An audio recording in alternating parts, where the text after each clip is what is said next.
اقرأ أخيا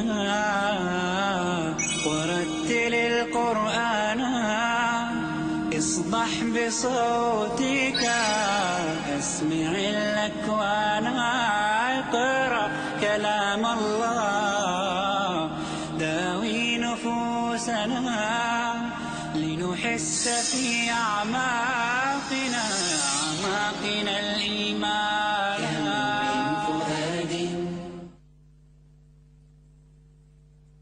Alhamdulillah, wassalatu wassalamu ala rasulillah.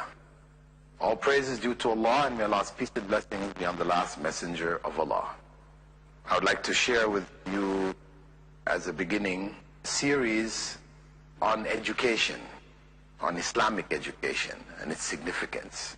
As in the Muslim world today, there are a number of Muslim schools appearing.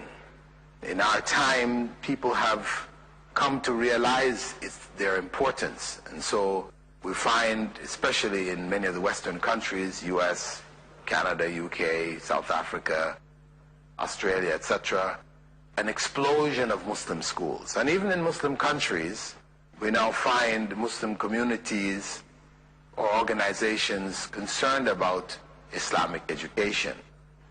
In that context, I thought it was good to reflect on the goals of Islamic education and what really constitutes Islamic education. Is an Islamic school merely a building owned by Muslims, run by a Muslim principal, having Muslim teachers and Muslim students? Is that what an Islamic school is? Or are there other issues which go beyond that physical circumstance of Muslim people in a Muslim-owned or controlled setting? My contention is that we do have to look at other issues which are of greater relevance, because the idea of education itself needs to be understood from the experience of the West today. If we look at the definition which is commonly used for education in Islam, or education in general, what we find is that education is defined as a society's formal mechanism for the transmission of its culture. It is equivalent to socialization, the process by which persons are acculturated into a human community. So what we're talking about here is not merely the conveyance of information, we could say secular or scientific information. You learn how to speak English, you learn mathematics, you learn the sciences. It is defined as society's way of conveying its culture to the next generation. That's the root. Therefore, it means that the material which is being used can change and can alter the whole face of that Islamic institution. If the material is not itself geared towards conveying the values of Islamic society, then it will not be surprising if the outcome of these quote-unquote Muslim schools is not much different from Muslims attending government schools or non-Muslim schools. So what I'm suggesting is that we have to keep in mind the role of not only the individuals who are involved in this educational process, the staff, teaching, superstructure, and the building, but we have to look at the content itself. In reality, the Muslim approach to knowledge was always a holistic approach, in that there was no separation between what may be called secular knowledge and religious knowledge. That distinction wasn't made, because the basic concept in Islam is that knowledge fundamentally comes from God. So whatever knowledge is acquired in some way should be used in a way which is pleasing to God, so that no separation was made. Sciences were taught along with the religious sciences, the religious fields of knowledge. The two were taught together to create a whole individual whose the importance of their character and moral upbringing and goals in life, goals for the life to come, were balanced with the importance also of this life and knowledge necessary to make this life comfortable, to be able to benefit from the various bounties which Allah has put in this world. So that approach was, as I said, a holistic approach. Both aspects of knowledge were taught together. It is in later times that this has been separated. So we now find in the Muslim world an abundance of what we may call madrasas, schools where people go and just learn religious information. And the regular schools where people go and learn secular or worldly knowledge. So now, when we set up a Muslim school, if we haven't grasped this problem of bifurcation of knowledge, where knowledge is now split into two areas, and we only set up our school teaching the same texts which are used, imported from UK, US, or whatever, or even produced in the country, but from that secular perspective. These are the books that we use. And then we only have Islamic studies as a particular period in a day, or so many periods per week. Then we have continued to promote this almost schizophrenic approach to learning, where there is Islamic studies period, where we learn Islam, and the rest of the studies where we learn the worldly knowledge, which is going to earn us a means of living, etc., etc. We don't want that to develop in the minds of the children. If that is happening, then we have not achieved the basic goals of Islamic education or an Islamic education institution. It is important that each and every subject be presented from an Islamic perspective, where there is one, or within an Islamic context where it can be put. From an Islamic perspective, for example, if we're dealing with sciences, etc., and we're talking about different elements in biology or physics or whatever, the teacher would introduce in his or her class elements which would remind the students that this is all from Allah. This is all a part of Allah's creation, and they would talk about the subject from that type of a perspective. So while talking about how light can be split into different colors through a prism or whatever, that we're talking about Allah created light in such a way, because if He willed, He could have created it in a way where it doesn't split in this way. So all of these laws, etc., these are all the laws which Allah has put into nature. So when we talk about it, we don't talk about it as something which human beings discovered, and we don't speak about the origin from where it came. So by talking about sciences in this way, we keep the student in touch with his or her religious foundation. There is a link there between the two. So the student doesn't feel that sharp transition between science class and Islamic studies class. In both classes, Allah is mentioned, the greatness of Allah is spoken of, so that common factor exists. Some subjects, one might say, well, what about English, or mathematics? English, for example, how do you teach English from an Islamic perspective? Well, the language is the language. We can't deny that the language is from a non-Muslim perspective, but where did language come from?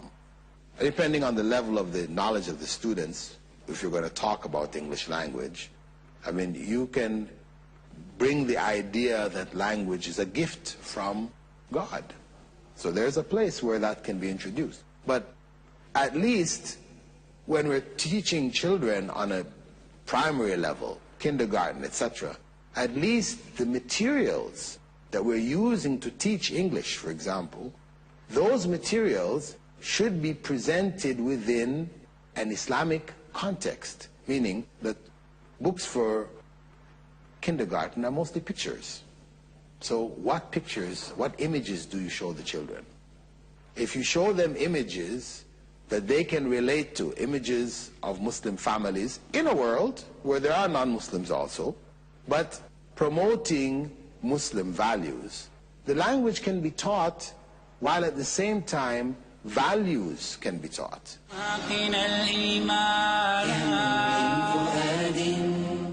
When one looks at children at the age of 4 who are first learning, they're learning English in a pre-kindergarten circumstance. So what kind of images do you show the child? You look into what kind of issues the children at that age have. At that age, children tend to have some kind of difficulty in sharing, for example. Of course, it depends on the families. Families may stress it, and so children are able to share. But the nature of the child is to want to hold things for himself or herself. They don't want to share it with others. So therefore, in your English class, when you're teaching those basic words for the early readers, the images that you put in the background are images which teach the child how to share and the value of sharing. So in that way, an Islamic value, the value of sharing, is taught. The images used of the children are Muslim children, so they can relate to it, where Islamic considerations are met. Books coming from the UK or from USA or Australia or wherever else, where they don't have the same considerations, where kids may be shown with, body parts exposed, or they may be shown, playing with dogs in a way we wouldn't in an Islamic society do. Not that Islam is against dogs, right? So you might even show in the book that you shouldn't harm even a dog, right? So the idea of throwing stones at a dog, chasing away dogs, viciously, really just trying to harm them, this is not a good thing. So you would teach them on one hand that this is not good, but on the other hand, you would also teach them that the dog should not be made your best friend, in the sense that he's going to sleep with you, you're going to be kissing the dog, the types of things that you find in other societies and which end up in their literature, in the books, and in the images that are presented. So rather than the school spend a month before class begins with these books coming from Western sources where you have to tear out pages, white out things, you prepare your own texts which express Islamic values, which are user-friendly for the children. They feel and they can see themselves in them. So the content is the biggest challenge facing the Muslim world today. We have the structures now, and there are many more going up. We have teachers, principals, administrators. We have all of the extra or the superstructure. But the core of the Islamic school, which is the content which has to be conveyed, this is missing today. Unfortunately, Muslims have spoken about it over the years. Books have been written on it, but it remains a theory. And this is the big challenge which we're faced with. So that the goals of education, which we said in the very beginning, to convey a society's values to the coming generation, that the students who come out of the system would be affected by these values. They would have been molded by these values, and they would come out as useful members of society, being able to contribute to promote the higher values or higher human values throughout the society itself. To understand the need today with regards to Islamic education, it is important to understand the position of Muslims with regards to the existing bodies of knowledge that are available in the world today. In the past, Muslims were the leaders in knowledge, in its acquisition and in its dissemination. That's the history. In Seville, in Spain, Andalusia, in Baghdad, these were centers of learning, where people from non-Muslim societies came and sat among Muslims and benefited. Today, we have the reverse. For the first time really in the history of the Muslim Ummah, Muslims are now leaving their lands and going to non-Muslim lands to acquire this knowledge, to gather this knowledge. Oftentimes they go and they stay there. But in any case, there are many who go, take it and bring it back. So we have a new situation. This body of knowledge which is available today is not in accordance with how the Muslim mind or the Muslim world would have presented it. So we have to now go back and analyze this knowledge before presenting it in our educational institutions. So, for example, when we come to look at knowledge, we have to first divide it into two basic categories. What we may call true knowledge and what we may call false knowledge. Because all of it is called knowledge as it is taught and presented in different sources. For example, one may ask, what do you mean by false knowledge? Well, evolution as it's presented currently, as being the explanation for our existence and how life came about, etc., we would consider this to be false knowledge. Though at the root of it, maybe the evidence which is used may be true, in terms of fossil bones and these kind of things, these are facts. So the facts of science in this regard, no one can deny. And its gathering, we can say, is a part of true knowledge. But how you read those facts may end up being false knowledge, because if those who are reading it are those who deny God's existence, then they are going to manipulate that information and present it in such a way. So we have to be able to make that distinction. The other idea, for example, where science is actively involved in a cure for death. Money, large amounts of money is spent trying to find a cure for death. But this is something we would say is false knowledge. As Muslims, we would not engage in this pursuit. It is a waste of time and energy, because Prophet Muhammad, may God's peace and blessings be upon him, already told us that Allah has revealed a cure for everything except death. So there is no cure. We know everybody is going to die. There's no way to stop the clock, the biological clock, and live forever. Also, what may be in some other fields we could consider to be false knowledge is the democratic ideal which is taught in some of the areas of sociology, etc., where decisions are made by the people. Right and wrong is decided by people, not by God. So again, what comes out of that, we would have to say from the Muslim perspective, is false knowledge. Because human beings, whenever they set up systems, create laws, etc., they usually do so with some bias. You set up a system, it's going to be in favor of yourself, or in your class, or your caste, or your family grouping, or your tribe, or whatever. This is the nature of human beings to do this. So when you talk about, democracy, where the majority rules, then the minority suffers if they belong to a different caste, class, family, tribe, etc. So certain things of that nature, we have to say, we look at it as false knowledge. And we have to put that aside and focus on what we may consider to be real knowledge. Then, when we look at that category of real knowledge, or true knowledge, we have to divide it, again, we subdivide it into useful knowledge and useless knowledge. Useful knowledge and useless knowledge. Again, somebody might raise the question, what do you mean by useless knowledge? Especially where people are taught to seek knowledge for the sake of knowledge. This is a common phrase and concept which is promoted in Western education institutions, or Western influenced educational institutions. Knowledge for the sake of knowledge.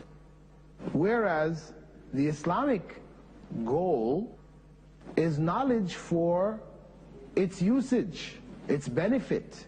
Where there's benefit in it, then we seek it. Where there's no immediate benefit in it, then we leave it, focusing on the areas of clear-cut benefit. Now, the goals, as I said, of education, of knowledge, and the usage of knowledge from the Islamic perspective is one of benefit.